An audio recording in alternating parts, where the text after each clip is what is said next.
नमस्कार, स्वागत है आपका टू जेड में। मैं हूं आपके साथ गुंजन लोधी। अयोध्या में राम मंदिर निर्माण के धन संग्रह के लिए चल रहे धन संग्रह अभियान पर शुरू हुई सियासत थमने का नाम नहीं ले रही है।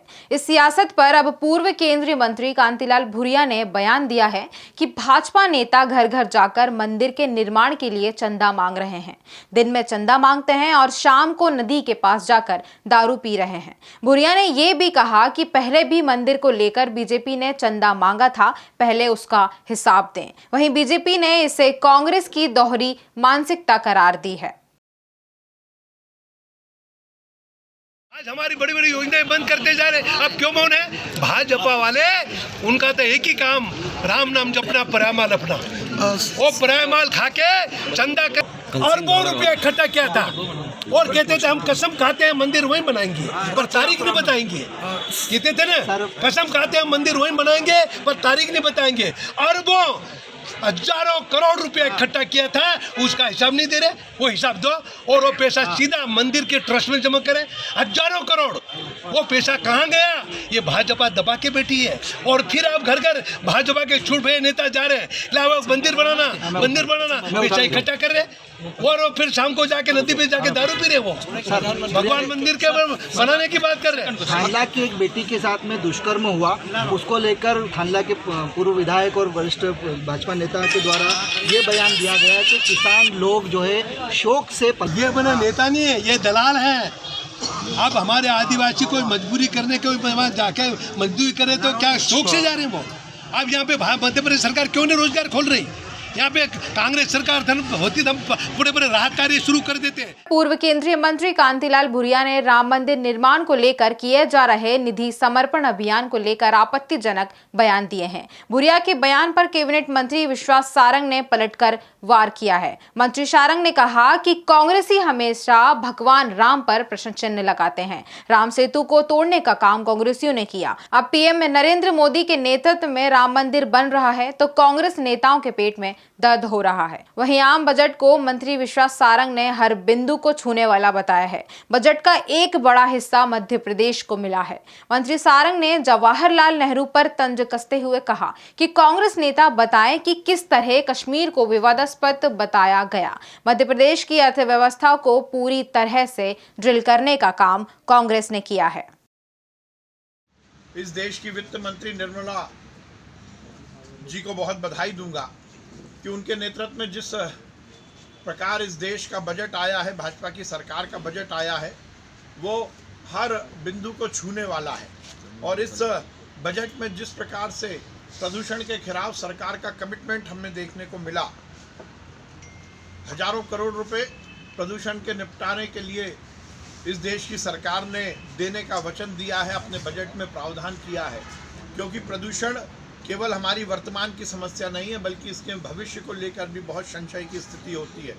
प्रदूषण से जहां एक और माहौल खराब होता है तो उसके साथ साथ स्वास्थ्य पर भी उसका विपरीत असर पड़ता है। हम सबके लिए प्रसन्नता की बात है कि उसका बड़ा एक हिस्सा मध्य प्रदेश भी मिलने वाला। वर्ल्ड वेटलैंड डे पर मध्य प्रदेश के नगरीय प्रशासन मंत्री भूपेंद्र सिंह ने कहा कि हमें संकल्प लेनी चाहिए कि भोपाल की धरोहर बड़ा तालाब से संरक्षण के लिए सभी मिलकर प्रयास करेंगे। सरकार अपनी ओर से प्रयास कर रही है। कैचमेंट एरिया से छेड़छाड़ न हो, इसका खास ध्यान रखा जा रहा है और आगामी मास्टर प्लान में इसके लिए और जरूरी कदम उठाए जाएंगे। तालाब के संरक्षण को लेकर पहले से भी अनेक कार्यक्रम चल रहे हैं, अनेक काम हुए हैं, हमारी सरकार ने किए और आगे भी। जो तालाब है वो भोपाल की धरोहर है और एक बड़ा पर्यटन का केंद्र भी है और इसलिए भोपाल के तालाब के मामले में किसी भी प्रकार से तालाब छेड़छाड़ ना हो, उसको और अच्छा बना सकें, उसका कैचमेंट एरिया और अच्छा कर सकें, इस सबको ध्यान में हम लोग रख रहे हैं और जो मास्टर प्लान आएगा उसमें भी ध्यान रखें। अब किसान मंडी में होने वाले भाव पर नहीं बेचेगा, बल्कि 5100 रुपए चने का समर्थन मूल्य, मसूर का 5100 और 4650 रुपए सरसों का मिलेगा। साथ ही उन्होंने कहा कि मैं कमलनाथ से पूछना चाहता हूं कि पिछली बार सरकार में रहे लेकिन चना, मसूर, सरसों पहले क्यों नहीं खरीदा? हमारी सरकार पहले खरीद रही है, जिससे कि किसानों को 6000 से 8000 करोड़ तक का अधिक मिलेगा। देखिए, खरीफ और रबी 2 सीजन पे फसल आती है और एक ग्रीष्म की आती है, वो बहुत नहीं के बराबर है। और जब किसान की फसल आती है तो मंडी में ले जाता है एक साथ, माल ज़्यादा हो जाता है, पूर्ति कम होती तो व्यापारी उसके रेट घटा देते हैं और इसलिए किसान को औने पौने भाव पे बेचना पड़ता था। जबकि चना, सरसों, मसूर और गेहूं ये एक साथ आता है, लेकिन अभी तक चना, मसूर, सरसों मई जून में खरीदा जाता था, बारिश आ जाने जून के अंदर, मई और जून में। और इसलिए किसान छोटा है 85% मध्य प्रदेश, बल्कि 95%, वो औने पौने भाव में मंडी में बेचता था और व्यापारी फिर जैसे ही मंडी में माल जाता था व्यापारी उसको 2000 रुपये कुंटल ज़्यादा कमाते थे। हमने माननीय मुख्यमंत्री शिवराज जी के नेतृत्व में निर्णय लिया है कि चना, सरसों, मसूर भी भारत सरकार खरीदती नेफेड के माध्यम से और एजेंसी होती कृषि विभाग, और इसलिए हमने निर्णय लिया कि चना, मसूर, सरसों भी चाहे गेहूं के साथ खरीदेंगे। और उसके कारण किसानों को कल 1 फरवरी से हमने पंजीयन शुरू कर दिया गेहूं के साथ ही, और इस प्रकार किसान को अब 5100 रुपये चने का समर्थन मूल्य है, मसूर का भी 5100 है और 4650 रुपये सरसों का है। अभी बाजार में बिक रहा है चना 3500-3400 से लेके 4100, यानी 1000 से 1500 रुपये कुंटल कम, और जैसे ही चना आएगा तो वो 3000 पे आ जाता है। हर साल की स्थिति रहती है, लेकिन अब किसान मंडी में औने पौने भाव पे नहीं बेचेगा, वो 5100 रुपये समर्थन मूल्य पे बेचेगा और अब व्यापारियों को मजबूर होकर 5100 से ऊपर रेट करना पड़ेंगे। इस प्रकार 6000 करोड़ से 8000 करोड़ किसान को हमारे एक निर्णय से कि समर्थन मूल्य पर खरीदी हम पहले करेंगे ताकि चना, सरसों, मसूर के रेट अच्छे मिले किसानों को। जिस प्रकार गेहूं के हम 1975 में खरीदेंगे उससे नीचे नहीं बिकेगा। तो इस प्रकार किसानों के हित की ये सरकार है, किसानों की सरकार है। मैं कांग्रेस के कमलनाथ जी से और सचिन यादव से पूछना चाहता हूं कि आपने पिछली बार 15 महीने सरकार में रहे, अगर आप किसान के हितैषी होते तो चना, सरसों, मसूर पहले क्यों नहीं खरीदा? जवाब दें। और हमारी सरकार पहले खरीद रही है, इससे किसानों को 6000 करोड़ से 8000 करोड़ अधिक मिलेगा। एक दूसरा, पिछले वर्ष मैं 21 अप्रैल को मंत्री बना, 22 अप्रैल को मुझे कृषि मंत्री का दायित्व दिया, 26 अप्रैल को मैंने एक निर्णय लिया कि कमलनाथ जी ने 19 कुंटल प्रति हेक्टेयर चना खरीदने का निर्णय लिया सिर्फ छिंदवाड़ा में, और हमने लिया निर्णय शिवराज जी के नेतृत्व में पूरे प्रदेश में 20 कुंटल। सरसों 13 कुंटल खरीदते थे, हमने 20 कुंटल किया, और एक दिन की 25 कुंटल की सीमा थी कि किसान के पास 1000 कुंटल भी है तो वो 25 ही कुंटल लाएगा। अब 40 किलोमीटर से आता है तो एक ट्राली में 60 कुंटल आता था, 25 लाएगा तो 3 चक्कर लगाने पड़ेंगे, तो उसका डीजल जलेगा, टायर घिसेंगे और मजदूरी, इसलिए मजबूर होकर मंडी में जाता था, फिर औने पौने भाव में बेचता था। उसके कारण हमने लिमिट हटवाई। उसका ये फायदा हुआ कि जो सरसों 2500 से मैक्सिमम 3800, औसत 3200 बिक रही थी, जैसे ही हमने खरीदना शुरू किया तो 4500 से 5600 रुपये कुंटल हमने किसानों को रेट दिलाया। इस प्रकार 1000 करोड़ का ऊपर से लाभ तो पिछली बार दिला दिया।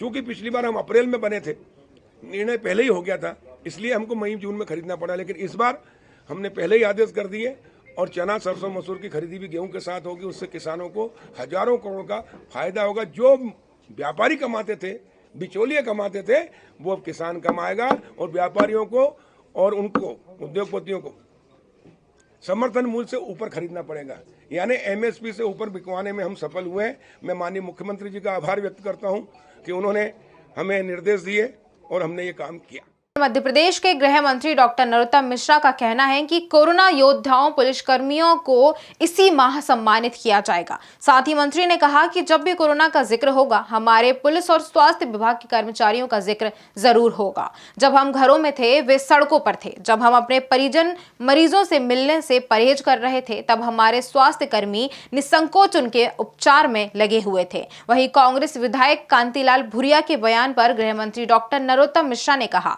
कि हर युग में जब कोई अच्छा काम होता है तो आसुरी शक्तियां उसमें व्यवधान पैदा करने आती हैं। भूरिया जी का बयान भी आसुरी प्रवृत्ति के भरा है। गृह मंत्री ने पंजाब की वित्त मंत्री मनप्रीत बादल के बयान पर कहा कि कांग्रेस के मंत्री पाकिस्तान की तारीफ नहीं करेंगे तो क्या हिंदुस्तान की तारीफ करेंगे। जिस पार्टी का राष्ट्रीय अध्यक्ष विदेशी होगा वो विदेश की तारीफ ही तो करेंगे। साथ ही गृह मंत्री ने रक्षा बजट, किसान आंदोलन और बंगाल चुनाव पर भी पार्टी का पक्ष रखा है। अपन अगर द्वापर, त्रेता, सतयुग में जाएंगे और देखेंगे जब भी कोई अच्छा कार्य होता था, पुनीतकार होता था, यज्ञ हवन होते थे, तो आसुरी शक्तियां उसमें आके व्यवधान डालती थी। पर प्रकृति ऐसी है और प्रवृत्ति ऐसी है कि हर युग में हर तरह के लोग पैदा होते हैं। ये जो भूरिया जी का बयान है, ये आसुरी प्रवृत्ति का द्योतक है। अब इसमें भूरिया जी की तो कोई ज़्यादा गलती मुझे नज़र नहीं आती है। एक्चुअल में उनके जो गुरु हैं राजा साहब, तो यत पिंडे तत् ब्रह्मांडे जैसी शिक्षा मिली है वैसा उवाच वो कर रहे हैं। इसमें कोई नया नहीं है। उनको लोग जानते हैं और भारतीय जनता पार्टी को भी लोग जानते हैं, उनकी संस्कृति को भी लोग जानते हैं, कांग्रेस की और इनकी भी जानते हैं। करुणा वाला हमारा जो पदक है वो हम इसी महीने में उन सबको, करुणा योद्धाओं को सम्मानित करेंगे। और वास्तव में अद्भुत काम था। जब भी करुणा का जिक्र होगा, हमारे स्वास्थ्य के डॉक्टर, पैरामेडिकल स्टाफ, नर्सेज का जिक्र होगा और पुलिस के कांस्टेबल से लेकर अधिकारी तक का जिक्र जरूर होगा। उस विपत्ति की घड़ी में एक अस्पताल के अंदर और एक सड़क के ऊपर, जब हम सब घरों के अंदर कैद थे तब वो सड़क पर थे। जब हम सब अपने परिजनों से अस्पताल में मिलने में डरते थे तब वो उनकी सेवा करते थे। वो अभिनंदनीय है, वो वंदनीय है, उनका अभिनंदन हम करेंगे, करुणा योद्धा का सम्मान करेंगे। कांग्रेस के मंत्री पाकिस्तान की तारीफ नहीं करेंगे तो हिंदुस्तान की करेंगे। उनके नेता राहुल गांधी चीन की करते हैं। अकेले राहुल गांधी जी या पंजाब की मनप्रीत जी की बात नहीं है, भूरिया जी की बात नहीं है, दिग्विजय सिंह जी की बात नहीं है। आप तो पूरे कल्चर को लो ना। जिस पार्टी का राष्ट्रीय अध्यक्ष विदेशी होगा वो विदेश की तारीफ तो करेंगे ही। मूल पिंड तो वही विदेश का है ना। स्थापना भी कांग्रेस की विदेशी ने की थी। जिसमें भारत का अपमान होगा उसमें ही कांग्रेस को आनंद आता है। बस इतनी सी सोच रह गई है और यही कारण है कि ये हंस रहे कि 10 साल में भी नेता प्रतिपक्ष नहीं बना पाए। राम मंदिर को लेकर कांग्रेस विधायक कांतिलाल भूरिया के बयान पर पलटवार करते हुए प्रोटेम स्पीकर रामेश्वर शर्मा ने कहा कि कांतिलाल भूरिया की राजनीतिक वृद्धि रुक गई है। जो बाबर जैसे कातिलों के तलबे चाटते हैं, ऐसे लोग ही राम मंदिर के खिलाफ बयानबाजी कर रहे हैं। कांतिलाल भूरिया के राजनीतिक गुरु जो जिन्हा को मानते हैं, उन्होंने भी राम मंदिर के लिए चंदा दिया है। राम मंदिर के लिए समर्पण राशि सीधे अकाउंट में जाती है। बीजेपी का इस अभियान से कोई वास्ता नहीं है। मुझे आदरणीय कांतिलाल भूरिया जी, जो वरिष्ठ राजनेता हैं, कई बार केंद्र में मंत्री रह चुके हैं, सर्वोच्च न्यायालय ने भगवान श्री राम के भव्य मंदिर निर्माण की अनुमति, करोड़ों हिंदुओं के आस्था का केंद्र, लाखों हिंदुओं की कुर्बानी के बाद बाबर से लड़कर मुकाबला करके अपने मंदिर अस्मिता को बचाने के बाद, अंग्रेज़ों से लड़ाई लड़ने के बाद, कुछ तथाकथित काले भारतीयों से भी लड़ाई लड़ने के बाद अब ये स्वर्ण अवसर हम भारत के हिंदुओं के पास आया है कि हम अपने आराध्य के राम मंदिर भव्य बनाने जा रहे हैं। दुनिया का भव्य और विशाल राम मंदिर बनेगा। भारतीय जनता पार्टी का कोई भी इसमें रोल नहीं है। संत समाज, विश्व हिंदू परिषद, राष्ट्रीय स्वयंसेवक संघ और सब देश भर के हिंदू जनमानस अवध में राम मंदिर निर्माण के लिए अपनी आहुति दे रहे हैं, स्वेच्छा से समर्पण कर रहे हैं। कोई चंदा वसूली नहीं हो रहा। दिग्विजय सिंह जैसे घनघोर लीगी आदमी ने भी, कांतिलाल भूरिया जी जो आपके दिग्विजय सिंह जी राजनीतिक गुरु हैं, आप उनके इशारे पर बोलते हैं, करते हैं और उनके साथ रहते हैं, उन्होंने भी मजबूरी में सही भगवान राम के भव्य मंदिर निर्माण के लिए राशि दी है। और ये राशि सुप्रीम कोर्ट के निर्णय अनुसार जो ट्रस्ट बना है उस ट्रस्ट के नाम पर सीधे अकाउंट में जाने के लिए लोग चेक दे रहे हैं, डीडी दे रहे हैं। इस देश का साधु समाज दान कर रहा है। और तो और जो दिन भर भीख मांगकर अपने जीवन यापन करते थे, उनके जीवन यापन में से जो उन्होंने राशि बचाई थी, वो लोग भी राम के भव्य मंदिर निर्माण के लिए अपनी बची हुई राशि को समर्पण करते हैं और ये कहते हैं कि मेरा पैसा राम के काम में लग जाए और राम मुझे जिंदगी में मुझे मुक्ति दे, राम मुझे आशीर्वाद दे। ऐसे साधु संतों ने दिया है, ऐसे अनेक भिखारियों ने दिया है, जिनकी राजनीतिक तौर पर बुद्धि भ्रष्ट हो गई है।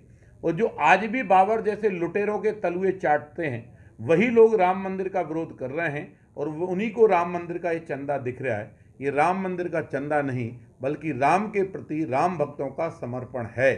तन भी राम का, मन भी राम का, धन भी राम का, और ये सब मिलाकर राम के काम में लगाने का ये मन आज हर हिंदू और हर हिंदुस्तानी का है।